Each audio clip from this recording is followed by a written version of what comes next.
Itu, beberapa pekerja mulai ngeluh.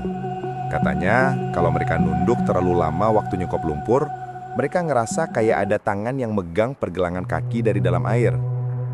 Awalnya kami pikir itu cuma ilusi, karena kecapean.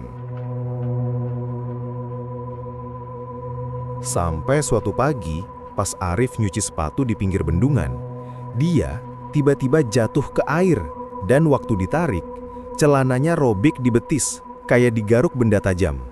Dia bilang ada yang narik kakinya. Kami periksa lokasi, dan bener, dasar airnya cuma lumpur. Gak ada batu, gak ada akar besar. Jadi, apa yang bisa narik dia? Aku mulai merasa ada yang salah sama bendungan itu. Air yang keluar dari tanah makin sering muncul, terutama menjelang malam. Dan kadang, di antara suara air, ada suara kayak orang ngomel pelan gak jelas bahasanya. Kayak seseorang ngomong dari dalam lumpur. Waktu aku tanya ke warga, mereka cuma bilang, "Jangan kerja malam di situ. Airnya bukan air biasa." Malam terakhir sebelum proyek dihentikan sementara, aku jaga di pos bersama 2 orang operator. Sekitar jam 1, aku dengar suara langkah kaki di atas tanggul.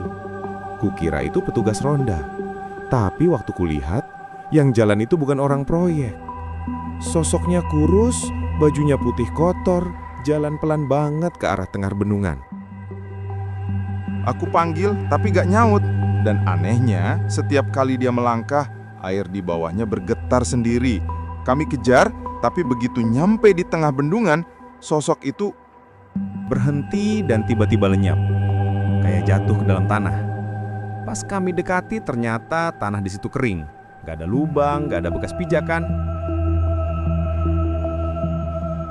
Besok paginya kami dapat kabar kalau aliran air dari bendungan itu berhenti total. Petugas teknis bilang gak ada sumbatan, tapi airnya kayak ketarik ke bawah. Sejak itu proyek dihentikan sementara. Dan anehnya, malam setelah proyek ditutup, air kembali mengalir normal, seolah tempat itu nggak mau disentuh lagi. Sampai sekarang bendungan itu masih berdiri, tapi tidak ada lagi yang berani kerja malam di sana.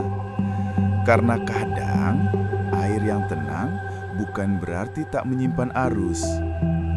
Terima kasih sudah menonton. Sampai jumpa di kisah nyata berikutnya. Karena di setiap proyek selalu ada misteri yang belum terungkap.